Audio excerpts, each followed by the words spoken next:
تذكر يوما كنت تعانق دمعة الفكر تناجي الله في صبر وترجو رحمة تسري فعاش القلب إخلاصا وصرت تحوم كالطير تحلق في ثقافات وتنهل من ربى الخير ترى ما زلت تذكرها وتذكر روعة الذكر فيهدي القلب ألحانا شذاها يفوح بالصدر ويصفو. السلام عليكم ورحمة الله وبركاته. walaalahey soo dhawaada oo walaashiin meel baad uga joogtiin waa idin salaamay soo dhawaada maanta waxaan idin wadaa videogan inta dhiirigelinta ah na soo dhawaada ha iloobin like share insha Allah walaalaha kala sii wadaag. Okay walaalahey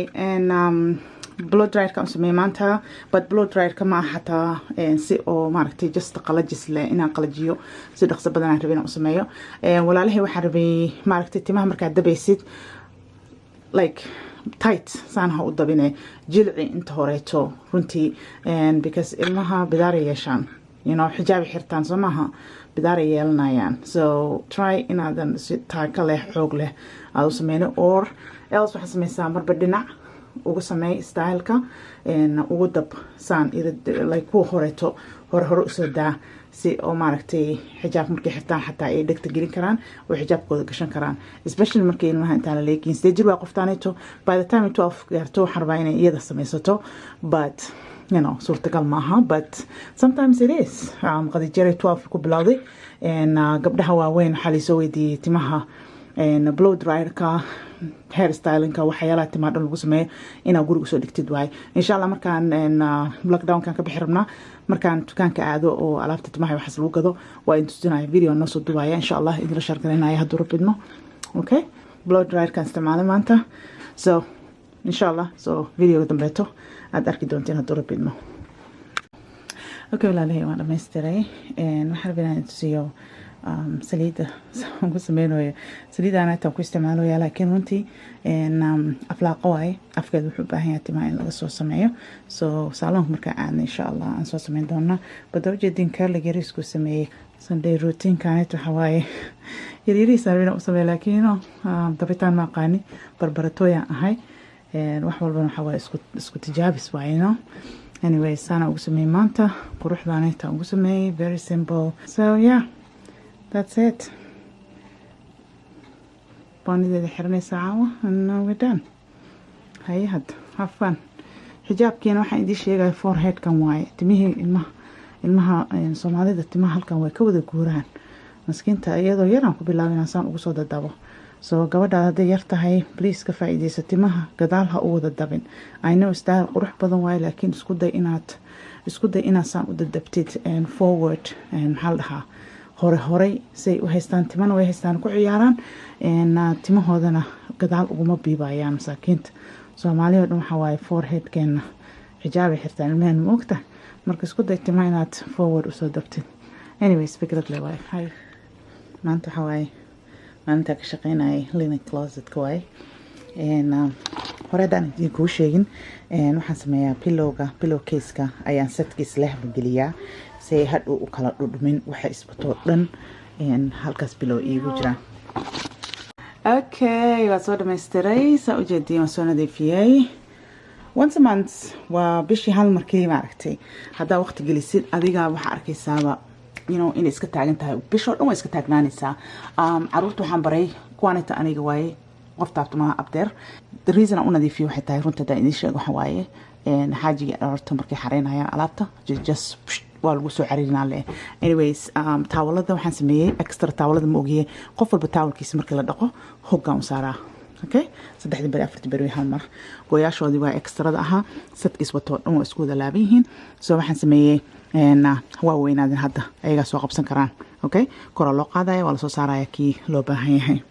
alright halkaas ay barkimihii waaye geedahooda fluffy ahaa throw blanketyadii waaye and the extra bed sheets weeyaan yeah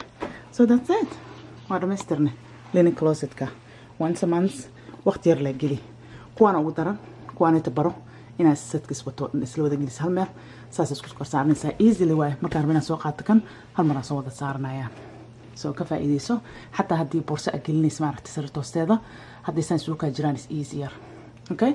ya inaan iska kala yareeyo waa fara badan yihiin. Okay walaalahay cuntada indala shargareynayo bataatigaan jeclaa waay halkaaneeto mar walba indala shargareeya cuntooyinkaaneeto. So hagiiloobin like share hadday ku cusub tahayna subscribe meesha guduudan waay hoose kusoo biir channelka insha Allah dowra bidmo ila soo socodsiya haddaa ka heshaan Sunday routine-ka videoyaashaan oo kaleeta videogaan si kale u sameeyay style kaleeto. So tijaabisayga tahay waan tijaabinayaa. waxaan rabaa inaan dhiirigelintaaneeto Sunday routine-keena Friday routine-keena iyo sabti hab iyo maalinta sabtida ah oo aan jeclahay hopefully inaan soo sameeyo vlogs waxaaseeto marka waa isku dayaaya insha Allah. Okay idinkana dhiirigelinta dhinaciina waay so comment qurux badan like si share gareynta. Okay so dhawaada waa idin share gareey dhowr jeer bataatigan saan u sameeyo. bataatigan inta kooskan kasoo gatay yariisko waaye skin kama fiiqno waa nadiifinaa wixii madmadow ah ama wixii aan isleenahay booko leeyahay waan ka saarnaa hadii uu asaga dhan baleysiyaan compost ku aada so waxaan sameeyay si fiican u dhaqay 3-4 u kala jaray like dheer I don't know round way moogtahay balac iyo dhaadheer kala noqonayso. Anyways dheerka u jira so saa u jeedeen videoga olive oilkiisa spiceskiisa wixii soo dhan waa kusii qasay after aan dhaqay waxaaseeto ha kusii yaala haduu rabo xataa waa shiilay tartiib dabkana waa u gaaban yahay. Okay dabka marka ugu horeysaan ku shiilaa oo ku leeyahay marka dambana waa u gaabiyaa and then tartiibtiisu saga karaa.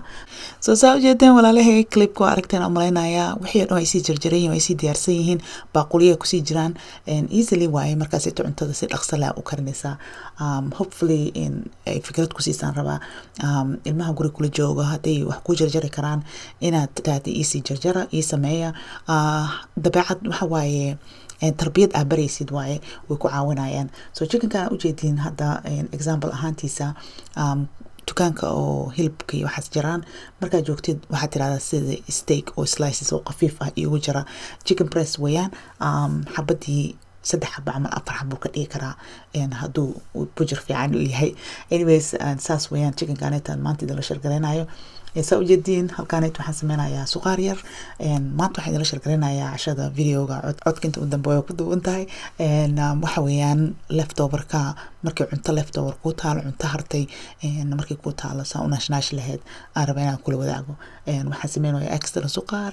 muufadeeni oo caadiga ahayd oo kulkuleenayo iyo chickenka aan salaato iyo bariiskii hare. So hopefully inuu ku siiyo fikrado cuntada guri ku taalo naash oo bedel wax laga bedelaa simple ah adiga kulba qof walba waxa waaye gurigiisa isaga yaqaan reerkiisa waxay jecel yihiin. So haday tahay inaa cunto fresh ah kalisi maalin walba dan choice ma lihid like hadii aad uga gambi kartid maalintii cuntada karinaysa aad extra kalisid qaar freezerka gelinaysa ama fridge-ka aad next day saa u kalisid especially suugada camal waxa sameysan kartaa week oo dhan wada karsan kartaa ziploc bagyada oo loogu talgalay freezerka gashan kartaa freezerka is easy pasta la karinaysa chicken ama hilib ama whatever extra da sameynaysid. waxaan kugu dhiirigelinayaa inaad samaysatid jadwal oo cuntadaada ah sistemo adiga gaar ku ah oo special ku ah. Anyways hopefully ina videoga uu ku dhiirigeliyo fikrado ku sii haygiilo inaad thumbs up siisid si share gareeya la sii wadaag walaalaha kaleeto ila soo socodsiya haddaa ka heshaan videoyaashan kale oo isku dayaya inaan soo badiyo insha Allah duu rabidmo. So videoga intiisa codka ku duwan cuntadan rabaa inaan maanta idinla shargareeyo waxa waaye leftover cashada markay leftover ku tahay waxyaalaha extradan sameeyay oo fresh ah waxa ka mid ah suqaarkan